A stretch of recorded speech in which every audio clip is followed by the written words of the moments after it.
Hey guys, welcome back to my channel after literally 7 years. That is insane to say out loud.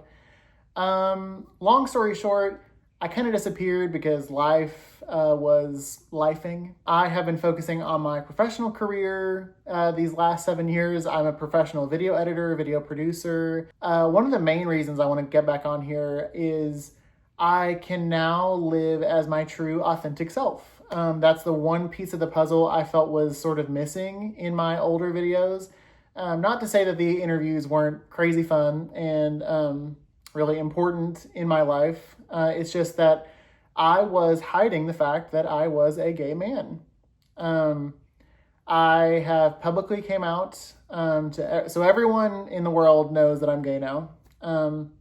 Not that that matters as far as a horror channel is concerned, but it's a big thing for me personally. So now I can be my true authentic self. With that being said, today's video, I'm going to rank my personal opinions of the Halloween franchise.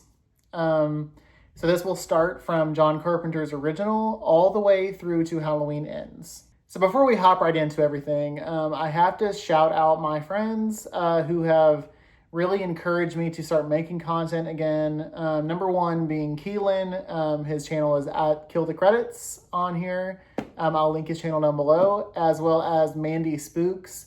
I'll link her channel as well, obviously. She has given me so much advice on like really just, hey, do this again. You're good. You're talented. Why don't you hop back in it? And here I am. Without further ado, let's get started. So I feel like I have to start this video out by saying literally the Scream Factory box set still reigns supreme as far as any Halloween release goes. This big boy here, the 15 disc set,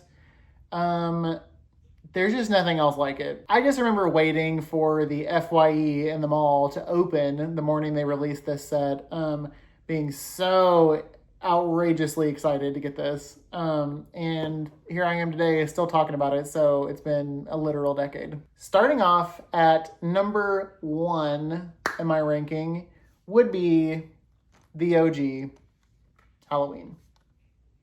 There's just nothing quite like the original Halloween. Anytime you watch this movie, it's like you immediately are transported to that time in your life when you're a little kid. Maybe you have like one or two of your friends over for a sleepover. Popcorn, junk food, soda, whatever. Everything about this movie, from the soundtrack to the over-the-top campy acting, totally. All of it just makes sense as a horror fan, you know? Now I will say, I should have a little disclaimer here. My absolute favorite thing in the horror world is 70s, 80s, 90s horror, specifically 80s, but an exception for 1978, obviously. This movie helped shape my opinion of horror as a whole, and I'm sure I'm not alone in that. John Carpenter is quite literally a genius when it comes to horror filmmaking. One of my other all-time favorite movies is definitely The Fog. I grew up watching that movie, so that's always going to have a special place in my heart as well. Adrienne Barbeau in that movie, oh, so good. I got to meet her a couple of years ago. That was insane. So yeah, number 1. Moving on to number 2. Number 2 would definitely be dun, dun, dun, Halloween 4. Speaking of nostalgia, Halloween 4 is definitely one of those movies that I grew up watching basically every weekend from the time I was in maybe 5th or 6th grade, which might have been a little bit too young, but 5th or 6th grade all the way through like end of high school, like living with my parents, watching AMC on Friday nights. Yeah, this was always on along with the 5th one, which I would say number 5 is definitely my number 3 choice. Everything about these two movies, specifically number 4 though, in 4, Ellie Cornell's performance as Rachel Carruthers is probably my personal favorite final girl in the Halloween franchise, aside from Danielle Harris. I do consider Danielle Harris a final girl, but it's different since she is a little kid in this movie. But I guess little kids can still be final girls, right? Ellie Cornell, though, she's just that girl next door that is so believable. Growing up here in the Midwest, I grew up in Kentucky, but I've lived in Ohio now for almost 10 years. So I'm very Midwest through and through. Ellie Cornell is very believable as far as this horror universe goes. So number 3 would be Halloween 5.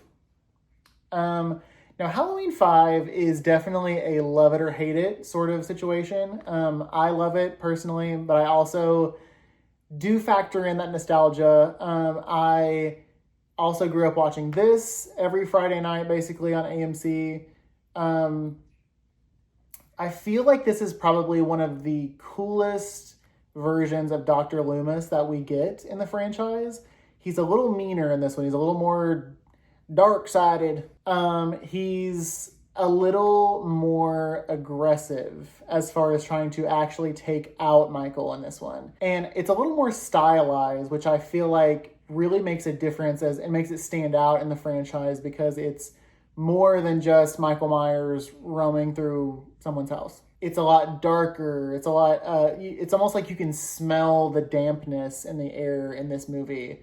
Now, that's not to say that there are not some weird moments in the movie that don't belong, like the weird humor with the 2 cops, like that's yikes. But as a whole, this movie, I would definitely say is in my top 3. Moving on to number 4 would be Halloween 2. Halloween 2 is interesting because I think it's one of the slower movies in the franchise.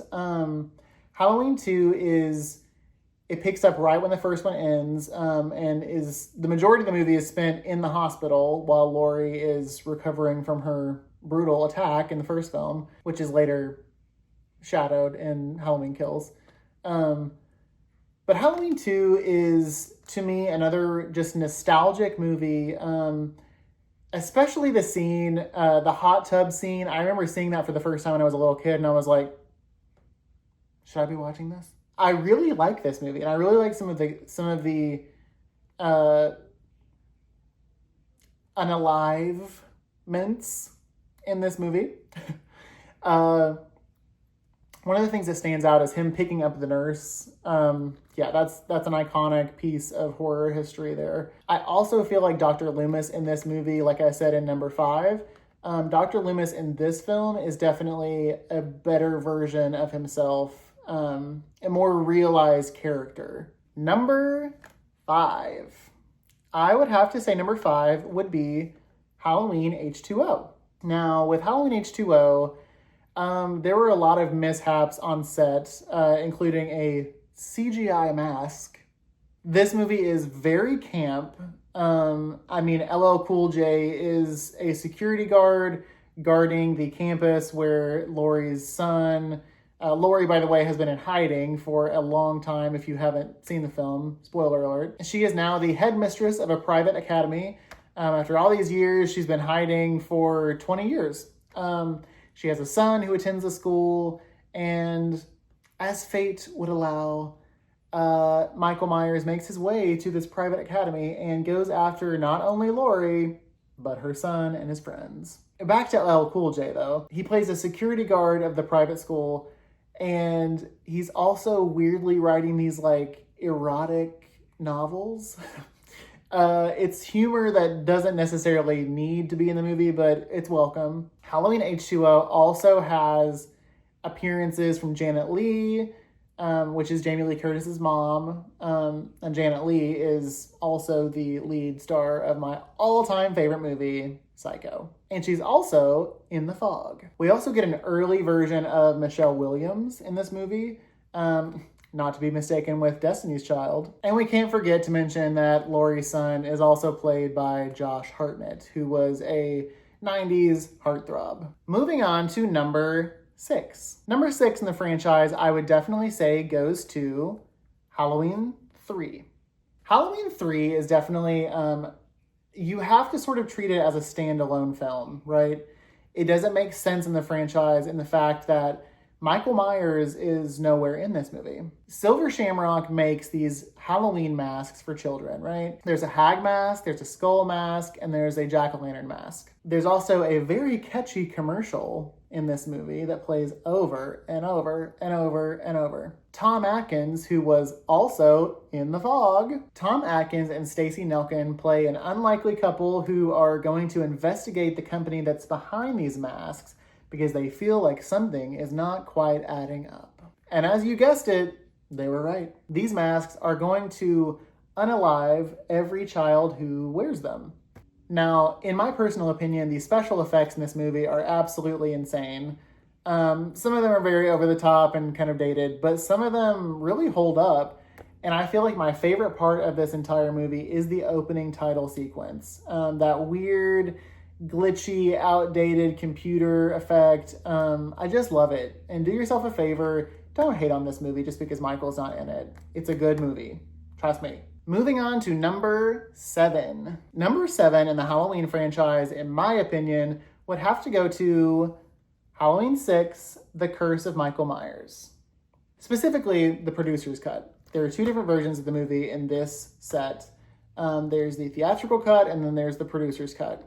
After some back and forth with Danielle Harris, and ultimately not using her to be in the movie, they decided to carry on the storyline from Halloween 4 and 5 into this film, but there's a weird age jump from Jamie in the 5th movie to this one.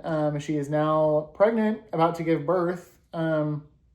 It's assumed that she got pregnant by Michael Myers or someone in the cult. Very weird choice, very weird story choice. But then she is, after the first 30 minutes, which is kind of shocking because we care a lot about Jamie in the 4th and 5th movie. So then the movie sort of takes a sharp left turn and we're introduced to the Cult of Thorn, which is the symbol on my hat here, my Fright Rags hat. Love this hat. Dr. Loomis is back again. This is the final Halloween film that he appeared in, at least while he was alive. I can't say that this is a great film, but it's an interesting film nonetheless. There are some really effective unalivement scenes in the movie, but as a whole, it doesn't have that same, munching on popcorn feel as the original 5 movies do. It just doesn't. It has a cool soundtrack though, and we get to see Paul Rudd, which is kind of cool, seeing him in a horror franchise. But I can't say there's anything in Halloween 6 that is so good that you have to immediately run out, get yourself a copy, rent it on Prime, whatever you want to do. Let me know your thoughts in the comments, okay? Moving on to number 8 in my ranking would have to be Rob Zombie's version of Halloween. So this is the one and only true Halloween remake in the franchise. 2018 was its own thing, right? I'm a longtime fan of Rob Zombie's movies. I love House of a Thousand Corpses. I love The Devil's Rejects. I love Lords of Salem. I know that's a controversial pick. I love 31, another controversial pick. But this movie, I appreciate that he wanted to go a different direction and totally sort of revamp the franchise, which he did. It got a lot of people talking about the franchise again and got a lot of traction and movement in the fandom. They were like, wait, okay, we're actually starving for new content over here. This remake, though, feels like a carbon copy of House of a Thousand Corpses or Devil's Rejects or whatever, 31, whatever you want to do. Like, it's almost too much at times. It's too gritty. It's too dark. It's too bleak. Now, I will say this is a very scary version of Michael Myers. I think this is probably, might even be the scariest version of him in the franchise. But it's the weird, we spend the first half of the movie focused on him as a child, which I don't hate. I don't hate the fact that Rob wanted to do something different and try something out that was sort of setting it apart from the rest of the movies. But I don't love the acting, and no shade to Daig, no shade to Sherry. I don't love the acting in the first half of the movie.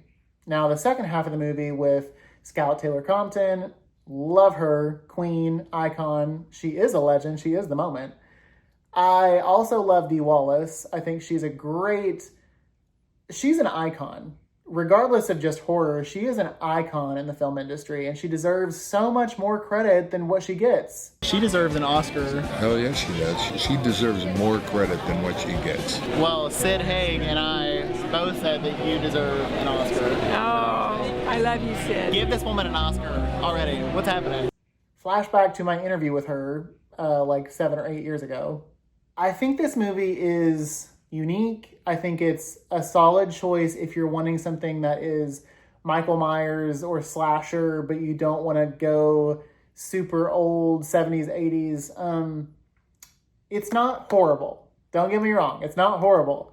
I just don't love this movie.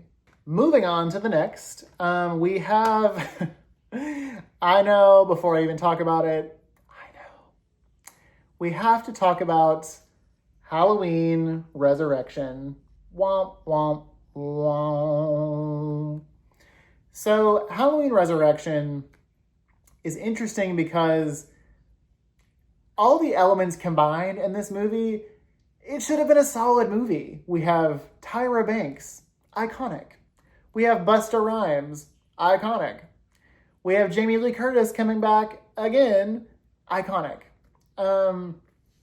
What doesn't work for this movie, though, a lot doesn't work, but one of the biggest things that just doesn't sit right with me as a Halloween stan is the fact that, okay, in the end of H2O, Laurie, Jamie Lee Curtis, chops off Michael's head, right? It's the perfect ending to the whole franchise. It's like, wow, Laurie finally won. The franchise has come to an end, y'all. Then the producers were like, JK. So in Resurrection, we start off, Laurie has been in this mental asylum, mental hospital, I guess, for quite a while. She looks a little rough. Michael comes back for what seems like no reason. Like, she's clearly been waiting for him to show up, but then it's murky. There's murky water, girl. He just shows up one night and decides, you know what? I'm taking her out tonight. He sure does. After she tries to off him, and then she almost kisses him. It's like a weird, girl, who cares? It just doesn't make any sense. That's in the opening, 10 minutes of the movie. That's the setup of the movie. And it's like, wait, we spent 2 decades focused on Laurie and her struggle with her brother? What happened? What follows after this moment is a reality TV show called Dangertainment is set up in Michael Myers' childhood home, and they want to live stream a group of idiots going through the house for hours and hours. It just doesn't work. There's no universe in which this works as a good movie. It's weirdly boring. It's very slow. There's Busta Rhymes also dresses up as Michael Myers to scare the group, but then he runs into Michael Myers. They ends up fighting him with karate moves. It's just awful. It's truly awful. I did grow up watching this again on AMC all the time, but it's just bad. It's so bad. Last but not least, out of the original franchise, we have Rob Zombie's Halloween 2. There are some things I do really like about this movie. I think the opening, hour of the movie is solid. Like the entire scene where Scout Taylor Compton is running through the hospital grounds, running away from him, and like that's brutal. It's very dark. It's very like the atmosphere is there, the aesthetic is there. Like the rain, it's so dark and dreary. Again, we like sort of teeter into almost too gritty, too gnarly territory, as Rob Zombie loves to do. I can't say that I like this movie. I think this movie is one of the... I do watch the entire franchise start to finish every year around Halloween, but this is always like the very last one. It's like, okay, I've watched all of them. I've paid attention to all of them. This is the movie that like I put on like while I'm like vacuuming the house. The fact that we see Michael Myers' face, we see his face, it just takes me fully out of it, girl. I'm so out of it. I know some people like it. I personally would rank this as my last in the original version of the franchise, right? Last but not least, we have to talk about the newest trilogy. So we have Halloween, Halloween Kills, and Halloween Ends. And that is how I would rank them. 2018 Halloween, I don't think I've ever been more excited to see a movie in a theater in my entire life, right? Some of the unalivement scenes are just so gnarly and so effective in the practical effects. I think I was also just really excited to see Laurie come back and her story being told again. A little weird to have to like ignore the rest of the franchise, but it was interesting, at least. Halloween Kills, the only thing I have to say about this movie is evil dies tonight. And it sure didn't. It sure didn't. Halloween Kills is just, it makes me think of that movie that everyone's like, oh, you have to see this movie, man. You have to see it. You have to see it. And then once you see it, you're like, did I have to see it? The soundtrack is great, but that's about all that I love for that movie. Lastly, in very, very last place is Halloween Ends. I've been really hoping over the last couple of years that this would be a movie that would grow on me, but it just hasn't. The fact that Michael Myers, after all this time, we have spent decades being terrified of Michael Myers, right? After all this time, we now see him as this limping, weak, old man he's fought too much and he can't handle anything else. I don't think that that's effective at all. And his evil sort of transfers over to Corey, who is this town loser, I guess. I guess they were trying to set up him as a new villain. It's corny. It doesn't really work, in my opinion. I think it could have worked better if they had introduced Corey's character in Halloween 2018, but the fact that we don't even meet him until Halloween Ends, and then he's supposedly this new villain, he's taking over Michael's role, it doesn't make sense. It doesn't work in any version or iteration of Halloween. If you enjoyed today's video, I hope that you would please do me a favor and subscribe, like, comment, share with every single person you know. I will be back here making consistent content, hopefully weekly, so get yourself a snack, get yourself a cup of coffee, a cocktail, whatever, and I hope you tune in next time. See ya.